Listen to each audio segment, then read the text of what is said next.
Barajas, City Plan Check Supervisor. And also with us today is Renee Brooks.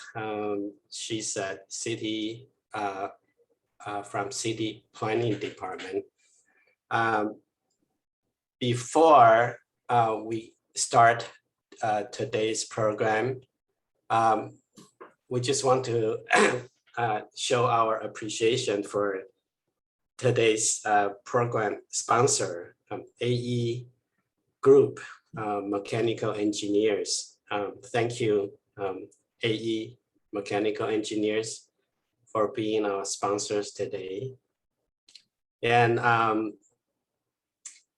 before we start, we have a very special guest today. You can probably guess who that is. It's our new city community development director, Eli Isaacson. And also with Eli, his assistant, Tim Dunn. So thank you both for attending our program today. And I would like we are all very happy and excited to meet both of you. And we heard so much about you. So would you be so kind to say something to our members at large and introduce yourself to us? We'll start with Eli. Yes, thank you, Ty. As we were mentioning, as we were getting going, I'm fairly new to the city of Santa Barbara and the community. I've been here about 3 months. I'm coming from the city of Santa Fe, where I was in a very similar role for that city as the planning and land use director for the city of Santa Fe. I went to the University of Pennsylvania in Philadelphia, where I studied city planning and urban design. And then I attended the University of New Mexico, where I got my master's degree in architecture. So I went through IDP and took all my tests and was a licensed architect in the state of New Mexico for a period of time before starting working for the city of Santa Fe. I'm really excited to be here. I'm a little under the weather today, so I'm not super articulate. So please bear with me. But I'm very excited to be here. I think this is a wonderful community, similar to Santa Fe in many ways, with the historic resources and the connection to Spanish colonial period. It's been a nice, the staff, it's been nice getting to work with the staff here in community development. It's a really talented, excellent team. And I look forward to continuing to work with folks here at the city, as well as members of the local AIA chapter moving forward. So, I'm easy to get a hold of either by email or phone. And, I'd be happy to meet with anybody individually if you'd like to talk about community development in the city of Santa Barbara. So thank you for having me here today. And I look forward to getting to know all of you better in the future. Thank you, Eli. Tim, how about you? Sure. I'm Tim Dunn. I work directly for Chief Building Official Tina Dye. Eli is our director. I've worked probably with many of you as the inspection plan check supervisor. And currently I oversee inspections and code enforcement.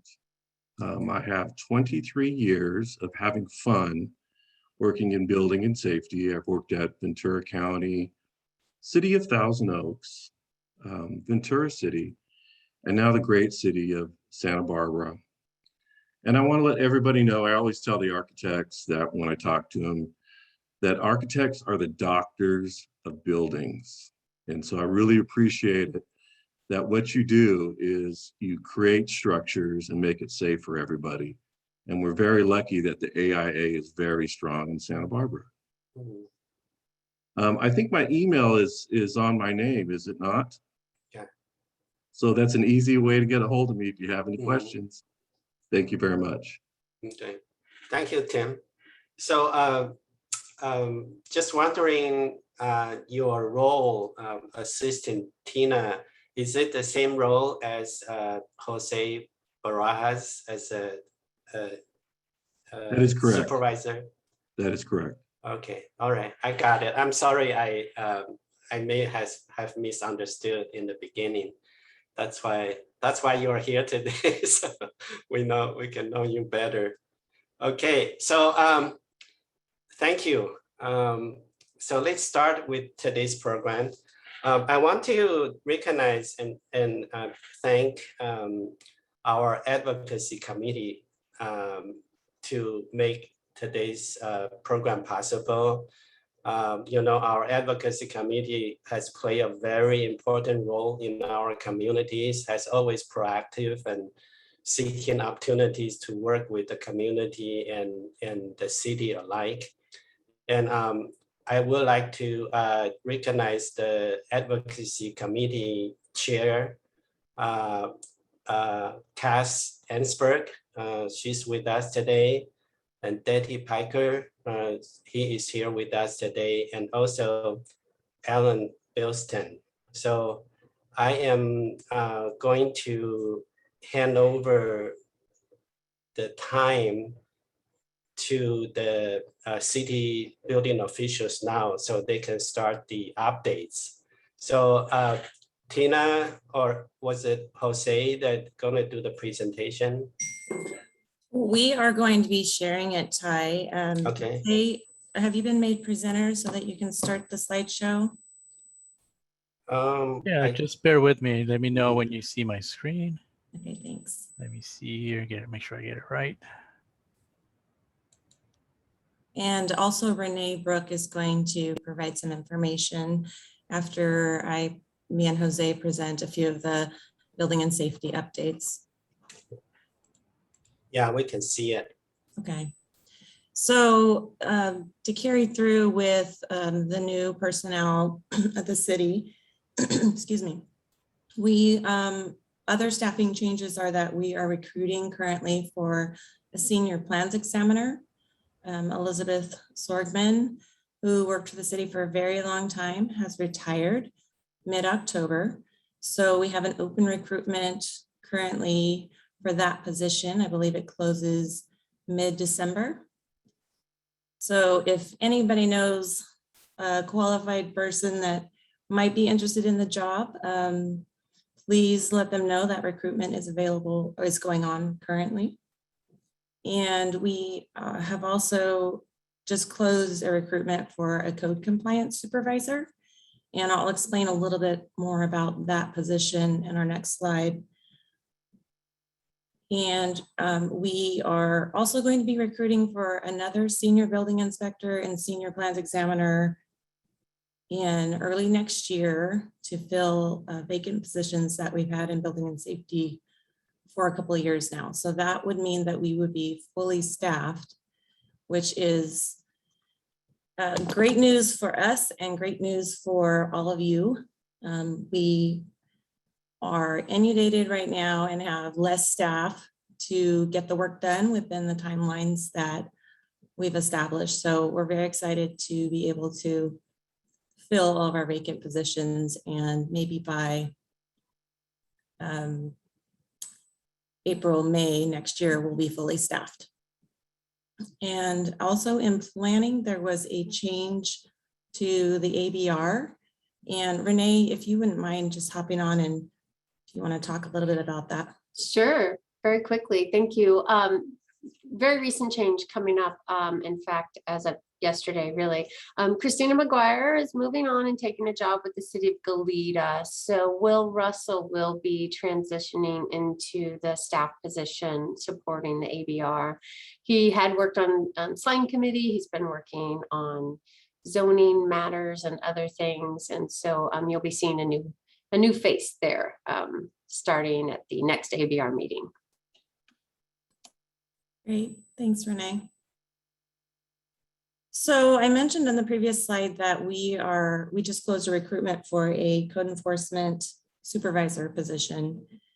We are restructuring building and safety into new categories. So building inspection and code enforcement are currently headed up by Tim Dunn, who you met earlier. And we are splitting the inspection unit and the code compliance sections. So we'll have a new enforcement and building code and zoning unit. So that means planning personnel will come to building and safety, and it will be directed by building and safety. This is to consolidate within our department, to consolidate the two sections into one section to hopefully be more consistent in our processes. There you go. Another new feature that we've been working on for several months, and this was a collaboration with planning and building, is a new building permit submittal packet. And it includes checklists and project-specific guides and a new application. And we have an instructional video, which I'm going to show next. And you can find it if you wish to watch it again on our website.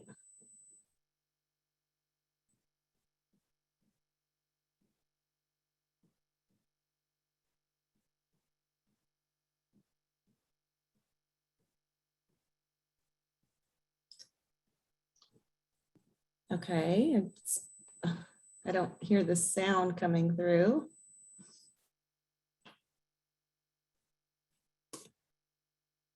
Oh no.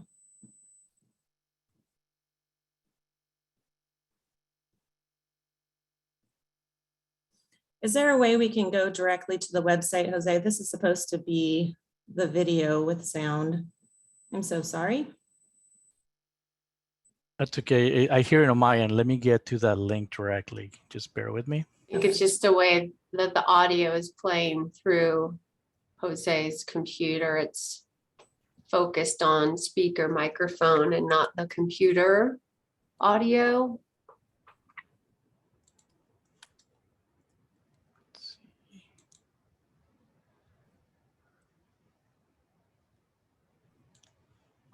Bear with us, please.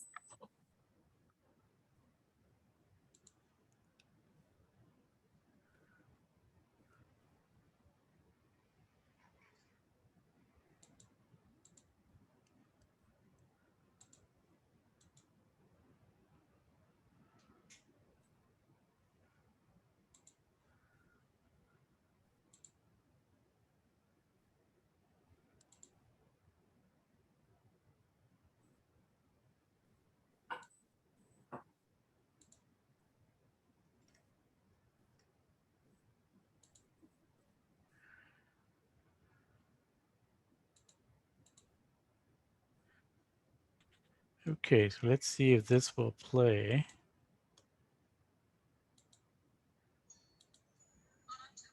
Can you hear it? Barely. This video, we will introduce you to some of our new forms and handouts. Changes to our application and forms are a key component in the city's strategy for providing process clarity. Submittal of a single consolidated building permit application is now required. One new application replaces multiple existing forms, most notably replacement of the master application. The Building and Safety Division will be phasing out the existing master application at the end of October. The updated building permit application includes a new submittal checklist and features electronic signature capabilities for your convenience. Submit a building permit application for any project that requires a building permit. A building permit application is generally required whenever you construct, enlarge, alter, move, replace, repair, improve, convert, demolish, or change of occupancy of any building or structure. Additionally, you will need to obtain a building permit to correct code violations, including property maintenance violations, when there is an enforcement record on property. Building permits are not required for certain minor work. For a complete list of qualifying projects, please check out Chapter 22.04.020 of the Santa Barbara Municipal Code or ask Building and Safety staff. Last year, the Building and Safety Division introduced on-demand building permits for certain project types. On-demand permits allow you to automatically receive a permit if certain criteria are met. No forms are required, and you can apply using the city's Acela Citizen Access Portal. In some instances, you may need to submit supplemental information. Supplemental materials allow us to collect additional information for project-specific reviews. There are a number of supplemental documents. A complete list may be found on our Building Handouts webpage. If you're unsure if your project requires a supplemental form, please contact the Building and Safety Counter. All the new forms are interactive fillable PDFs. To prepare a form, first download and save it to your computer. Then, fill it out using a PDF editor. Upload the completed form with your other application materials. Our newly updated guides contain helpful information, including submittal instructions, process overview, and estimated timelines. Before starting a building permit application, read the information in the guide to understand the type of review required. A revision is defined as the changes to work already permitted. Revisions require a new building permit application, and the original building permit number must be referenced in the scope of revision. Knowing what you submit can be difficult to figure out. Fill out the forms to the best of your ability. If an application is missing required information, Building and Safety Counter staff will email you and let you know what is needed for a complete application. Projects are not routed for review until all submittal materials are uploaded and application and plan check fees are paid. All building permit and planning applications are accepted online through our Acela Citizen Access Portal, also known as ACA. We offer a number of online services. Through ACA, you can create a user account, start a new application, resubmit files to an existing application, pay fees, and download approved plans. To find our new forms, go to the Building and Safety Handouts webpage. If you have any questions about our new application procedures or the content in this video, please contact us at the Building and Safety Counter. Thanks for watching. Well, that was disappointing. I apologize. You guys didn't get the benefit of seeing the video and hearing it at the same time, but what I can do is send it out to Tara and she can distribute it to you. And it has graphics showing what the new forms look like and explaining the submittal checklists and guides. And all of the new forms are PDF editable forms with electronic signatures. So that's a big benefit to an applicant. I did see a question regarding the valuation form from Tara. Let's see, let me scroll up here. So your question was replacing valuation form and adding valuation directly to the application and then signed by the owner. Are you asking if our adjusted construction valuation form is being replaced?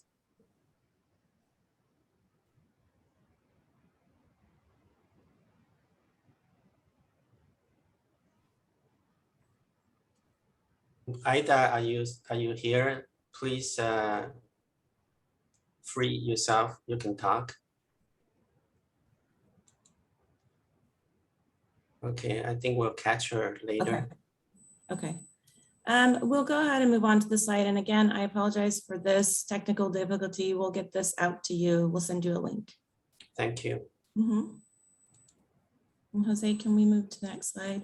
And Jose is going to present the next few slides and then we'll hear from Renee Brook. Again, thank you for your patience. So you can still hear me okay. So we're going to move Yes. on to talk about fees. So effective September 1st of this year, our new fee ordinance became effective. And we did a couple of changes on those to simplify and clarify how the fees were being collected. We also added a few things to, again, keep it simple and provide clarity and transparency. One of them was the repetitive plan review fee. So when we have tract homes or very similar floor plans, this would be charged only at a 50% of the plan review fee.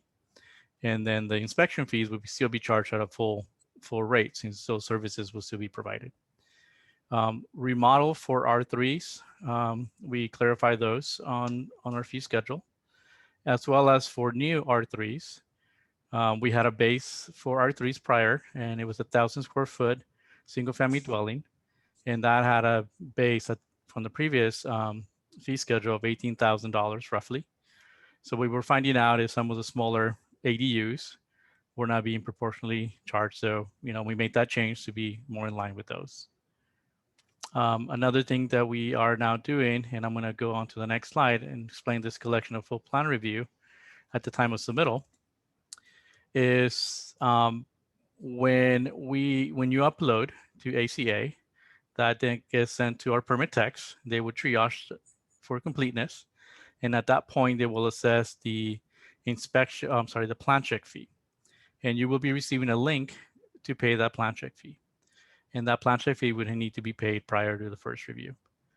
Prior, on the old fee schedule, that was called a permit fee. And it was a little bit confusing as to was I paying for my permit? Was I paying for inspection? Was I paying for plan checks? So just making that little change of clarifying what's inspection and what's plan check. When you now get a link and you pass that on to your customer, they can see what it is that they're paying for. We also made some improvements to our website. We do have an FAQ that is being cleaned up to have different topics, and then not only will it give you a response, but it will have hyperlinks to be able to guide you through where you can find additional information. We also reorganized our handouts. As you saw, some of the layout of from our application, the look is different, so we're trying to revamp that, and also updating the code information on those handouts. We grouped them into, there's one big collection of them from A to Z, alphabetical. But if you go in there, you can also search for, let's say, electrical related forms, or you're looking for the green building standards. So it's also been separated into categories to assist in finding the information. And again, we are now collecting the full plan review at the time of submittal. So this is not when you submit an ACA, but it's when the permit techs have assessed the submittal to be complete. At that point, the plan review fee will be assessed and invoiced, and a link will be automatically sent to whoever is noted as a primary on your ACA account. And let's see.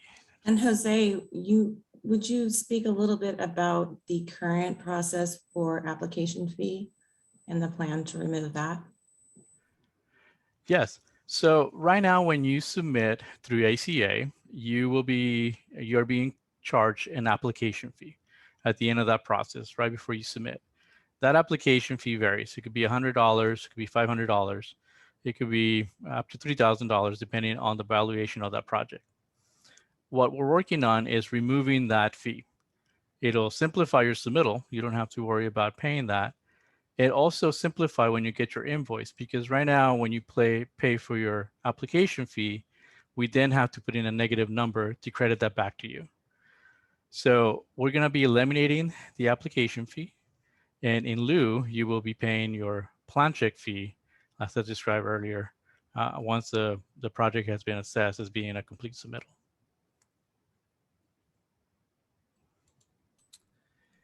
And with that, I'm going to pass it over to Renee, unless I think we're holding questions till the end. Yes, let's do that. Okay, thank you, Jose, and good afternoon, everybody. Happy to be here. Thanks for giving me some time to just keep you in the loop on where we are with our customer experience survey, just general customer engagement around the land development process. Hopefully, most of you were aware, we tried to do really good outreach prior to launching the survey. Our focus on getting feedback from land development customers about their experience going through the process was really those customers who had some participation in the land development process over the prior about 14 months or so, because we didn't want to rehash everything that had already been studied and recommended through the NOVAC group's report, but we wanted to get some feedback from customers who had experienced some of the changes that we've implemented since the Novak recommendations came out, and just get an idea of, are these helping? Are these not any better? How can we, where should we focus our next efforts? So we really tried to target recent customers. We did direct email to everybody who we had as a contact through some type of permit in ACA in the prior year. We did a lot of outreach through, I think it was an AIA newsletter, as well as LDT Bulletin and the City News and Brief. So with that, we did get 209 responses. It was open to people to respond to for 12 days on this website. You can see the web address on this slide, and you can continue to go to that web address for updates on this customer engagement process. So I encourage you to go check it out, and you can see the results of the survey, the full results of the survey on that website as well. We did it in English and Spanish. Again, we got 209 responses, and they were anonymous if you wanted them to be. Many people did provide their email address, and so it helps us follow up with some things that we heard. And so with that, there was 28 questions. And again, we targeted the questions around those areas where we had made changes to the land development process. So if you can go to the next slide, Jose. We grouped the themes of what we heard through the survey into 10 themes to try to dig in a little bit deeper. One was, there was just a question on the survey about overall experience in the land development process in the last year or so. If you could change one thing about the land development process, what would it be? We asked a couple of questions about, since we've shifted so much of our services to virtual or just online submittals through ACA, how's that working versus what we can offer in person right now at the counter with, checking in and making appointments to have in-person services at the counter. General counter services questions. We asked questions about the new planning application, the consolidated application, and the informational guides that was put on our website. A couple of questions about your experience using Acela Citizen Access, application completeness letters as part of the planning application submittal and that 30-day review, building permit plan review, on-demand permits, and remote inspections. So covered a lot of stuff, as I said, in 28 questions. Some of them were open-ended, so we had to do our best to kind of assess, okay, what category does this more or less fit in? Next slide, Jose. I'll give you just top high-level responses. Overall experience with the changes we made in the last year. Some felt like the process became more complicated or time-consuming. So we need to dig into that a little bit more. What is it about that? We need to understand that more for sure. Having less in-person engagement definitely creates some challenges for some people. And I do want to say, with the 209 responses, we are really happy to see there is a broad cross-section of LDT customers that responded. There were a lot of design professionals, but a lot of homeowners too, contractors, property owners, brokers, agents, planning, land use planners. So with that, we did get a broad feedback about, how is it more challenging that we have less in-person engagement just by nature of having to do a lot more of this work remotely. Some people feel like the changes have had no effect. We did get generally positive feedback about being able to submit applications online, even though recognizing ACA is not perfect. We all want to make improvements to Acela, but we seem to like to be able to submit applications online because you can do it 24 hours a day, 7 days a week. And then next slide, Jose. When asked about if you could fix one thing about the land development process, the most common topics that came up were changes to the design review process. That covered a lot of different aspects of the design review process. Comments were, reduce the number of triggers to have to go to design review, too many hearings, too arbitrary, so all aspects of design review, which is not news to us. Streamline the land development process in general, simplify our application requirements, increase in-person services. And then the improved staff attitude teamwork is really kind of a very generic way of saying, we got responses where applicants or customers of the land development process just didn't feel like staff were really wanting to help them. Like that one-on-one person customer engagement, that's what's meant by that bullet. So just something about the interaction, you just didn't walk away from that feeling like staff was actually trying to help resolve something for you. So this is all really important feedback for us, and we're still digesting some of the survey responses and trying to cross analyze them so that we have a better understanding of who are the types of customers that gave us this feedback. So let's say, for example, a lot of people have frustration about submitting applications online if the instructions aren't clear. Well, are we hearing that from like really seasoned applicants, or are we hearing that from homeowners? So just trying to understand that so we know how to better serve those customers that are expressing frustration.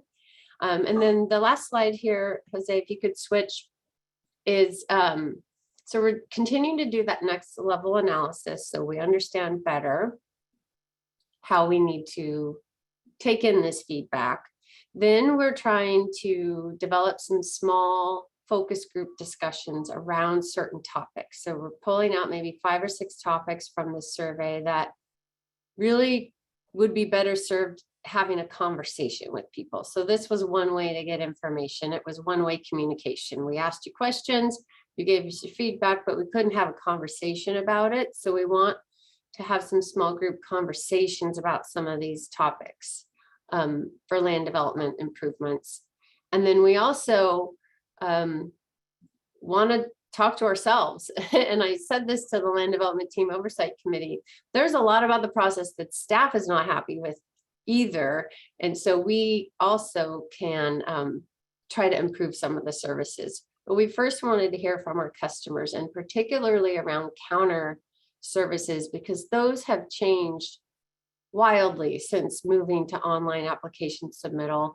The services we provide at the counter have really almost doubled, but we haven't doubled the staff at the counter. So we need to understand better really what's most important to our customers to provide in person versus how can we just make it a better experience for people to interact with our website or with, email or some other ways to still get the information you need quickly. And if you can find it on your own, that's great too. So just happy to come here and give you a little update. We're definitely still going to stay engaged on this and want to continue hearing from people. I encourage you to check out the website that was on that first slide, and I can put it in the chat too if you want, and look at the full survey results yourself. Welcome that. We're really wanting to make this better for everybody. And like I said, it's not perfect, and we know that too, and we deal with the frustrations ourselves. So we're in this together, hopefully. So thank you for letting me come chat with you.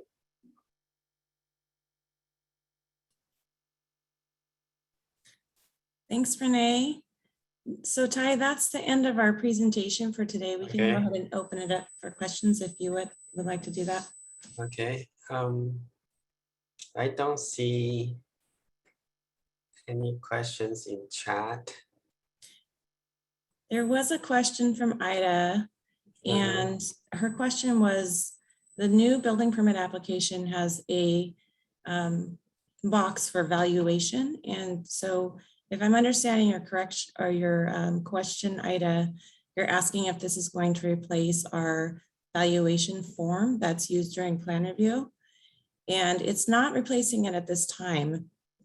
In the future, if we can get enough information from what's given to us on the application, we may consider removing this from the plan review corrections, which would speed up the process. But for now, we're going to still have the form and require the information on the application. So, so the old-fashioned type of submittal, like I walk into the counter with a roll of plans I want to submit. for building permit. Is that not applicable anymore? Everything is done online. Everything is electronic. Okay. All right. We're open up to the floor. If anybody has any questions, feel free to unmute yourself and ask the questions. So everybody's very happy with the permitting process, I think. And, Cass? Hi, everyone. It's really great to see everyone and really appreciate this opportunity to touch in with our partners at the city.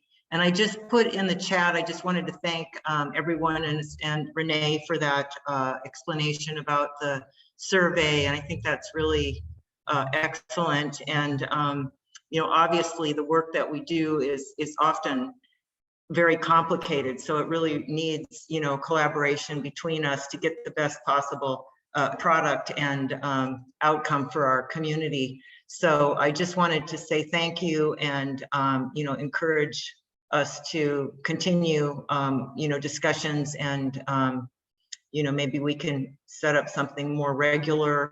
But really appreciated the survey and your explanation there. Thank you very much. And we have also noticed in general, we noticed the time it takes for city to respond on various project permitting process has been improved in the last 6 months. And the general feedback that among us, we were very happy and very pleased with the overall process. This is very, I know it hasn't come easy, you know, since COVID. Everybody is learning the new way of new norm, and but we thought that city has done a great job, especially in the last year and last 6 months, particularly the turnaround for the plan check and so on and so forth, much faster than before. So that is one positive feedback from us. And thank you for doing such a great job. Thank you, Ty. And Yeah. I neglected to mention what else is coming up next in the future. So you might know that City Council appointed a subcommittee of themselves. There's 3 members of council, Eric Friedman, Michael Jordan, and Alejandro Gutierrez, who have been the land development team oversight subcommittee, and they've held 8 meetings since last August. So we regularly report to them changes we've made and have been keeping them in the loop on all this since then. We're giving an update to the full City Council on November 16th about some of these process changes, the results from the survey, and then next steps. I want you to know, because it's in the report too, but it's important to say here too, that so far, the changes you've seen have mostly been ones that we can do at the staff level. It's changes to policies and guidelines and policies and applications and guides and stuff. No municipal code changes have really taken place because those just require so much more effort, but that's our next focus. And so we're being honest with council, and both in the report and in November 16th, that we probably need more resources to be able to make these improvements at the pace that we all want to make them. So, you know, when we say changes to the design review process, well, that will require municipal code or guideline amendments. And really, we keep hitting up against the city charter language about the purview of the ABR and HLC, and it's really bounding us in what we can change. So I just say that because some of what we think would have the most significant impact to people in streamlining the process is yet to come. That's going to be with code amendments, local code amendments. Thank you, Renee. Paul? Yeah, Ty, I just want to jump in. just want to say, Tina and Jose, I just want to appreciate your responsiveness despite being understaffed to a lot of project-specific questions and needs. And we just appreciate our partnership with you guys at the city. And I know we don't do it perfectly, but we really appreciate you guys are trying. And just know, please see the IA as a resource to help have best practice, have best process, because clearly the IA is very active and very successful as an organization in our local community. And please use us in support. Thank you, Paul. I appreciate what you've said and what Ty has said. And we continue to work hard to improve our services in addition to providing the services that we provide. So it's nice that to hear some positive feedback from your group. Yeah, I would want to kind of echo that myself. You know, we deal with often very complicated issues. Sometimes there's a lot of gray area. Sometimes things are open to some interpretation and different opinions about what is meant with the regulations and all that. And so, you know, we obviously very much appreciate your openness and willingness to, you know, either meet personally or, you know, via, you know, internet chat or whatever to try and clarify issues and just be responsive. And you have been, and that is deeply appreciated for sure. I wanted to touch on another subject with Renee on how the objective design standards that are being developed are coming along. I think once those are implemented, I think that will help to you know, make the process more efficient as well. It certainly could. Sure, thanks, Debbie. I'll give a quick update. So we've hired Opticos to help us create the objective design standards for multi-unit housing and mixed use and multi-unit housing projects. So they came here for one full day and we took them on a tour of all different neighborhoods. We've been giving them a lot of information about existing and approved housing projects to kind of just build their portfolio of an understanding of what typically is approvable in Santa Barbara. So they're still really early in their information gathering stage, and they'll be reaching out to some focus group, doing some interviews with people around certain topics to continue to get that information. The overall project schedule, I think, has us wrapping this up in like 2 years from now. It's a pretty long project schedule. Once we have something that people can actually respond to visually, I think it'll be more interesting for people for one thing, but it will take a little while to get there.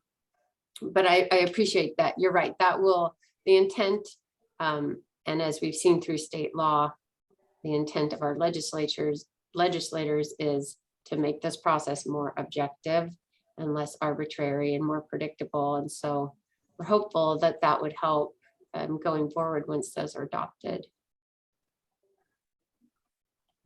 Thank you, Renee.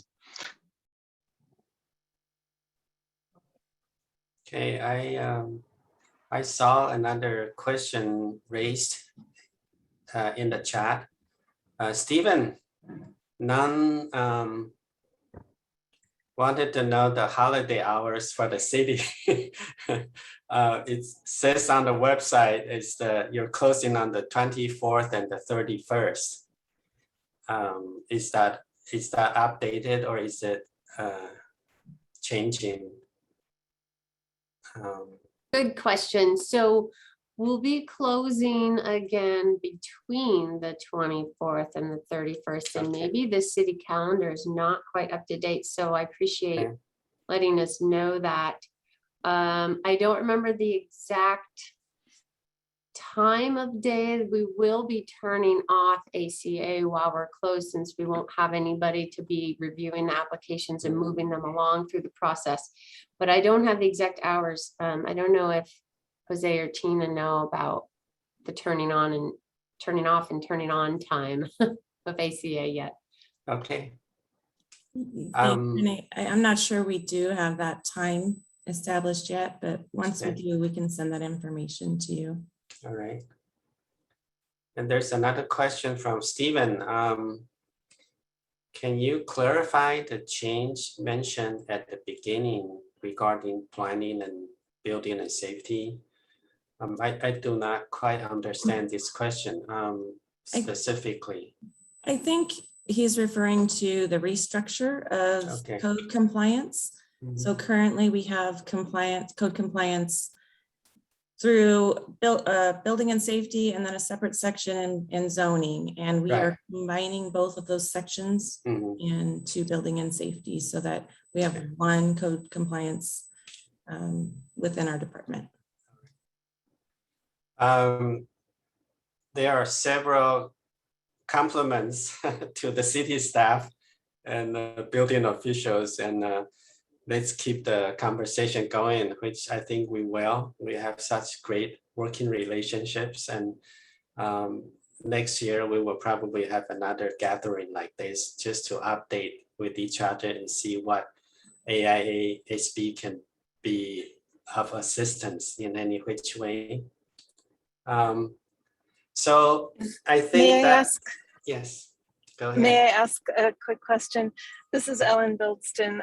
Renee, you were referring to some of the Novak report improvements to the process, some of which are staff-based and others are more code-driven. So could you maybe share with us a little bit more about what you see happening code-wise in the process improvement? Certainly, thank you, Ellen. So our first round of code amendments, we think that are relatively not controversial, will be within the zoning ordinance and maybe some processing steps around design review. Hopefully those can be going through Planning Commission and City Council early next year. So it'd be clarifying some development standards, but mostly focused on streamlining the process. Kind of a niche example here, but for example, if you've ever worked on a project that qualifies as community benefit, whether it's housing or it's like the police station,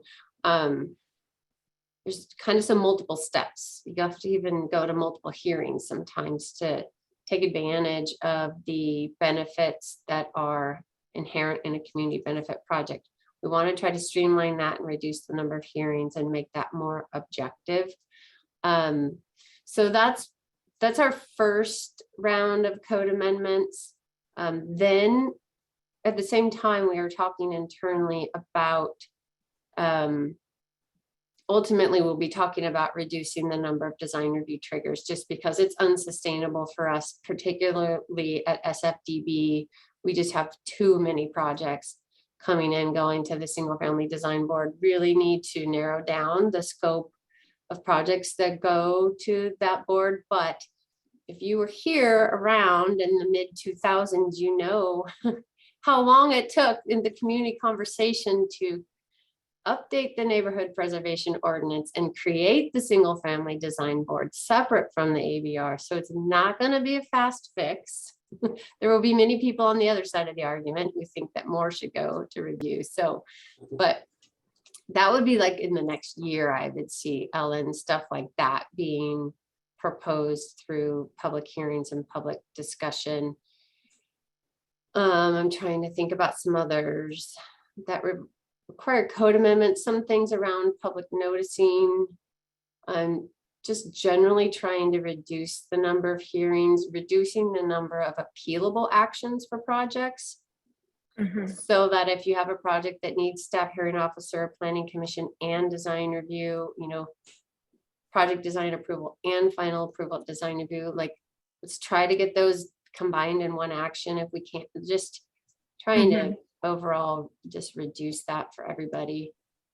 That's the flavor of the stuff that will be probably into next year. We'll be talking about that.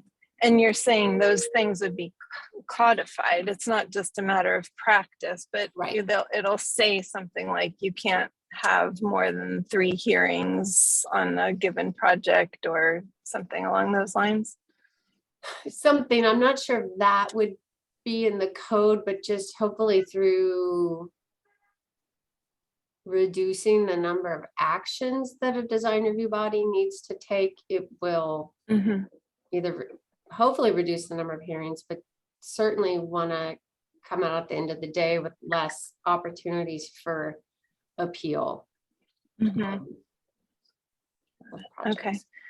If I could turn the question over to Christina and Jose, what do we see happening on the building side? Are we anticipating code changes there in terms of the plan check process? Is that also part of this NOVAC effort?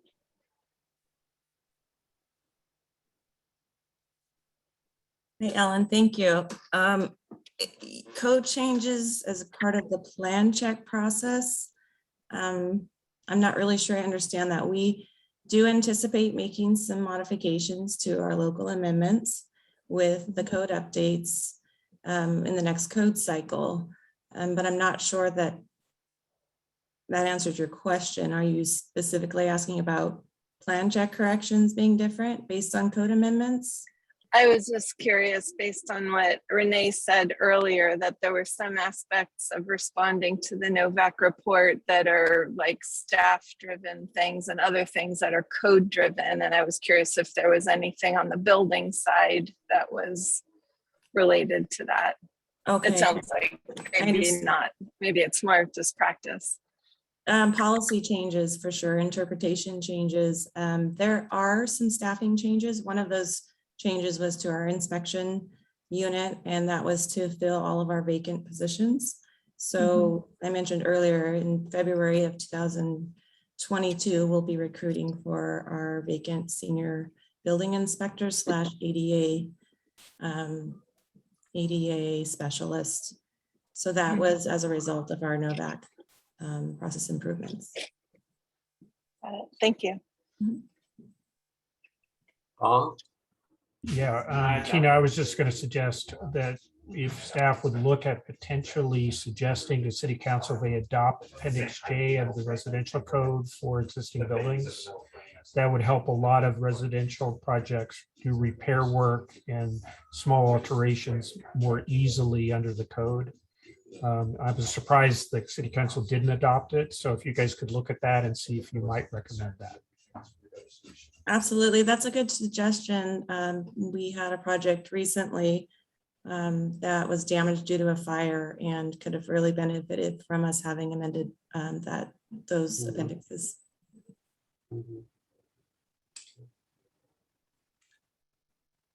Alrighty. This has been a wonderful, wonderful gathering and a very nice presentation from the city.